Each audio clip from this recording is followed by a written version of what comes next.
இயேசு உங்களை நேசிக்கிறார். பிரியமானவர்களே, இந்த நாளில் ஆண்டவர் நம்மளோடு பேசும்படியாய் வேதத்திலிருந்து சில வசனங்களை கூட வாசித்து ஆண்டவர் நமக்கு கற்றுக் கொடுக்கக்கூடிய காரியத்தை பார்ப்போம். அது 1 தெசலோனிக்கேயர் புஸ்தகம் 5வது அதிகாரம் 1-6 வசனங்கள் இப்படியாக சொல்லுகிறது. சகோதரரே, இவைகள் நடக்கும் காலங்களையும் சமயங்களையும் குறித்து உங்களுக்கு எழுத வேண்டுவதில்லை. இரவிலே திருடன் வருகிற விதமாய் கர்த்தருடைய நாள் வரும் என்று நீங்கள் நன்றாய் அறிந்திருக்கிறீர்கள். சமாதானமும் சௌக்கியமும் உண்டென்று அவர்கள் சொல்லும் போது கர்ப்பவதியானவளுக்கு வேதனை வருகிறது போல அழிவு சடுதியாய் அவர்கள் மேல் வரும். அவர்கள் தப்பி போவது இல்லை.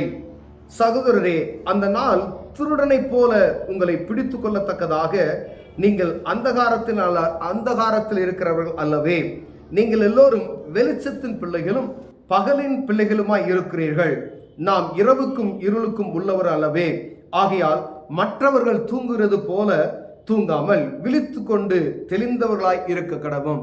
பிரியமானவர்களே, ஆண்டவருடைய வருகையை குறித்து அப்போஸ்தலனாகிய பவுல் தெசலோனியருக்கு எழுதும் பொழுது தெளிவாக இங்கு எழுதி வைத்திருக்கிறதை நாம் பார்க்க முடிகிறது. பிரியமானவர்களே, திருடன் வருகிற விதமாய் ஆண்டவருடைய வருகை வரும்.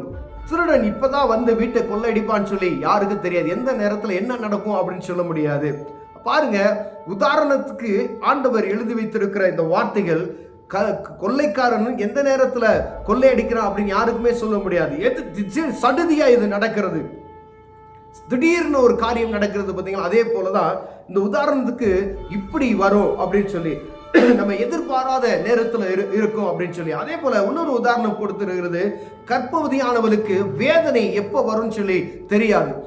அந்த கர்ப்ப பிறப்பின் வேதனை திடீர் சடுதியாய் வருகிறது போல அது வரும் அப்படின்னு சொல்லப்படுகிறது.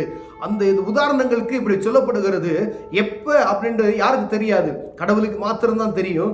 அந்த நேரத்தை போல அப்படிப்பட்டதான நேரத்தில் அவருடைய வருகை வரும். அந்த நேரத்துக்கு நாம் தப்பித்துக் கொள்ளும்படியாய், உண்மையுள்ளவர்களாய் இருக்கும்படியாய் ஆண்டவர் அடிக்கடி நம்மளை ஆயத்தப்படுத்தும்படியாய் பேசிக்கொண்டு இருக்கிற காரியத்தை நாம் பார்க்க முடிகிறது. பிரியமானவர்களே, தேவனுடைய ராஜ்யத்துக்கு கடந்து செல்வதற்கு நாம் ஆயத்தமுள்ளவர்களாய் இருக்கும்படி ஆண்டவர் அவருடைய வருகையை குறித்து எல்லா இடங்களிலும் பேசப்படுகிற காரியத்தை நாம் அறிந்திருக்கிறோம். அதற்கு முன்பதாய் வருகைக்கு ஆயத்தமாக இருப்பதற்கு நாம் என்ன செய்ய வேண்டும்? கீழே சொல்லப்பட்ட வசனங்களை பாருங்க. நீங்கள் எல்லாரும் வெளிச்சத்தின் பிள்ளைகளும் பகலின் பிள்ளைகளுமாய் இருக்கிறீர்கள். நாம் இரவுக்கும் இருளுக்கும் உள்ளவர் அல்லவே. வெளிச்சத்தின் பிள்ளைகளுக்கும் பகலும் பிள்ளைகளுமாய் இருக்கிறீங்க. கர்த்தர் வெளிச்சம் உள்ளவர். அவருடைய வெளிச்சத்தில் நாம் ஆழ்ந்து கொண்டு இருக்கிறோம், அறிந்திருக்கிறோம். ஒருவேளை நான் ஆண்டவருடைய பிள்ளை என்று சொல்லி இருளில் நடக்கிறவனாய் நான் காணப்பட்டால், என் வாழ்க்கையில இருளான காரியங்கள் இருக்கிறதா என்றால், அப்ப அந்த வருகையை நம்ம முன்குறித்து நம்ம அதை நிதானிக்க முடியாது. எந்த நேரத்தில் அவருடைய வருகை வருமோ அந்த நேரத்தில் கைவிட்டு போகக்கூடிய ஒரு சூழ்நிலையிலே வரும். பிரியமானவர்களே, சவிக்கியம் உண்டா? அவங்க பாருங்க, சமாதானமும் சவிக்கியமும் உண்டென்று அவர்கள் சொல்லும் போது எல்லாத்திலையும் பரிபூர்ணமா இருக்கேன், என் நாடு செழிப்பா இருக்கிறது, இனி யார் என்னை தொட முடியாது, இனி எனக்கு எந்த ஒரு கவலையும் இல்லை என்று சொல்லி முடிக்கிற அந்த வேளையில சடுதியாய் பாருங்க, சடுதியாய் அவர்கள் சொல்லும் போது கர்ப்பவதியானவளுக்கு வேதனை வருகிறது போல அழிவு சடுதியாய் அவர்கள் மேல் வரும் என்று வேதம் சொல்லுகிறது. பிரியமானவர்களே, இப்ப பாருங்க, நான் நிம்மதியா இருக்கேன், எல்லாம் என்கிட்ட எல்லா வசதியும் இருக்கு, பொருளுக்கு குறைச்சல் இல்லை, எல்லாமே என்கிட்ட சம்பூர்ணமாய் நான் வாழ்ந்து கொண்டிருக்கிறேன் என்று சொல்லும் பொழுது அவருடைய வருகை இருக்கும் என்று வேதம் சொல்லுகிறது. பிரியமானவர்களே, நம்ம இருதயத்தில் எப்பொழுது ஒரு திருப்தியுள்ள ஒரு உணர்வு நமக்குள் வருகிறதோ கவனமாய் இருக்கும்படி ஆண்டவர் விரும்புகிறார்.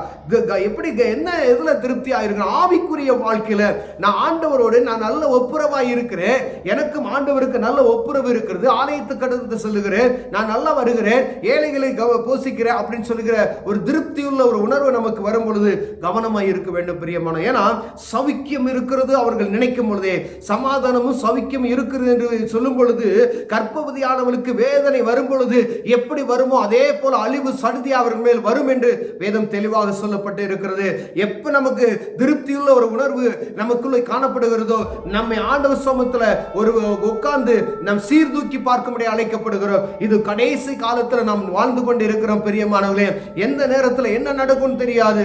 பூமியில இருக்கக்கூடிய மனிதர்கள் அவர்கள் எல்லாம் சுகபோகமான வாழ்க்கை இருக்கிறது என்று நினைத்துக் கொண்டு இருக்கிறார்கள். ஆனால் வானத்தையும் பூமியும் படைத்த சர்வ வல்லமையுள்ள தேவன் அவருடைய வருகையை ஆயத்தப்படுத்தி கொண்டிருக்கிறார். பிரியமானவர்களே, என்ன வேணாலும் நடக்கலாம், எத்தனை மாடி வேணாலும் பில்டிங் கட்டலாம், என்ன ப்ராஜெக்ட் வேணாலும் போடலாம், ஆனா ஆண்டவருடைய வருகை வரும், எல்லாம் தரைமட்டமாகும் என்பதை நாம் அறிந்திருக்கிறோம் பிரியா. எல்லாம் வெறுமையாக்கப்படும். அவருக்கு முன்பதாய் ஒன்றும் கிடையாது. திடீர்னு ஒரு அவருடைய வருகை வரும். அப்பொழுது அவர் சமூகத்துல நாம் எப்படி இருக்கிறோம் என்பதை பார்க்கும்படியாய் உங்களோடும் என்னோடும் ஆண்டவர் இடைப்பட்டு கொண்டிருக்கிறார். அவர் விரும்புகிறது என் பிள்ளை எனக்கு என்ன நேசிக்கணும் அப்படின்றது மாத்திரம்தான். அவர் சொல்லப்பட்ட கற்பனைகளை கடைபிடித்து நடந்து உண்மையாய் இருக்கும் பொழுது, அவர் வரும் பொழுது எந்த குற்றமும் இல்லாதபடி அவரோடு இழுத்துக் கொள்ளப்படுகிற ஒரு காரியத்தை நம்ம விரும்புகிற பிரியமானவர்களே. இங்கு சொல்லப்படுகிற காரியம், ஆகையால் மற்றவர்கள் தூங்குகிறது போல நீங்கள் தூங்காமல் எப்பொழுதும் விழித்துக் கொண்டு விழிப்புணர்வோடு இருங்க அப்படின்னு சொல்லப்படுது. எல்லாம் நல்ல தூக்க மயக்கத்தில் இருக்கிறாங்க அப்படின்னு சொல்லி வேதம் சொல்லுகிறது. ஆனா மற்றவர்களும் தெளிவா இருக்கிறாங்க. ஆண்டவருடைய பிள்ளைகள் தூங்கி கொண்டு இருக்கிறோம் என்பதை மறந்து போகாதபடி எச்சரிக்கையாக இருங்கள். எந்த வீட்டில் அளவுக்கு மீறி தூக்கம் இருக்கிறதோ அங்கு தரித்திரியம் உண்டாகும் என்று வேதம் சொல்லுகிறது. தூக்கம் தரித்திரத்தை உண்டாக்கும் பிரியமானவர்களே.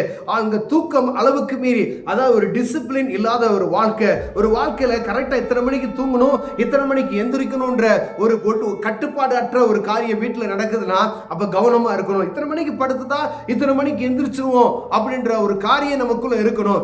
எப்பயும் டிவி பார்த்துட்டு 24 மணி நேரம் டிவி பார்க்கிறது, 12 மணி வரைக்கும் டிவி பார்த்துட்டு காலையில 10 மணிக்கு 9 மணிக்கு எந்திரிச்சா ஆண்டவர் எப்படி நம்மளை ஆசீர்வதிக்க முடியும்? அவருடைய வருகையை எப்படி அவரோடு நம்ம எடுத்துக்கொள்ளப்பட முடியும்? ஆண்டவர் நம்ம எச்சரித்துக் கொண்டே இருக்கிறார், அடிக்கடி பேசிக்கொண்டே இருக்கிறார், கடினமான வார்த்தைகளையும் பேசிக்கொண்டே இருக்கிறார். அதை குறித்ததான கொஞ்சமும் கவலையற்ற இருதயமுள்ள நாம் காணப்படுகிறோம் பிரியமானவர்களே.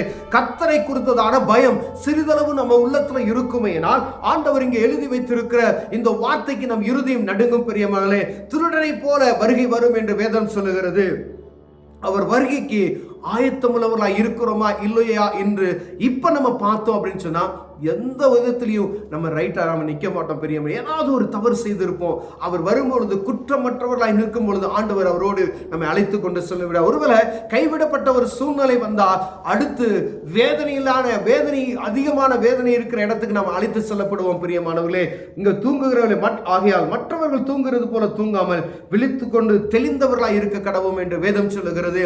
அப்ப ஆண்டவருடைய காரியத்துல தெளிந்த புத்தியுள்ளவர்களாய் நடந்து கொள்ள வேண்டும். வருகைக்கு எதிர்நோக்கி இருக்கக்கூடிய புத்தியுள்ளவராய் நாம் நடந்து கொள்ள வேண்டும் என்பதற்காக இப்படிப்பட்ட வார்த்தைகளை மீண்டும் மீண்டும் ஆண்டவர் நம்மளோடு இடைப்பட்டு கொண்டிருக்கிறார். ஒருவேளை ஆண்டவர் வருகைக்கு ஆயத்தமாக இருக்கிறோமா? எல்லாம் எனக்கு இருக்கு, சம்பூர்ணமா நான் வாழ்கிறேன் என்ற ஒரு திருப்தி நமக்குள்ள இருக்கிறதா? கவனமா இருக்கும்படி ஆண்டவர் விரும்புகிறார். கண்களை விடுவோம், ஜெபிப்போம். அன்பின் தகப்பனே, உம்முடைய வருகைக்கு ஆயத்தமுள்ளவர்களாய் காணப்படும்படியாய் எங்களை ஆயத்தப்படுத்துவதற்கு ஆண்டவரை விழித்திருந்து ஜெபிக்கிறவர்களாய், எச்சரிப்புள்ளவர்களை எப்பொழுதும் ஆண்டவர் ஆயத்தமுள்ளவர்களாய் காணப்பட எங்களுக்கு கிருபை பாராட்டுங்க. இயேசுவின் நாமத்தில் பிதாவே, ஆமென்.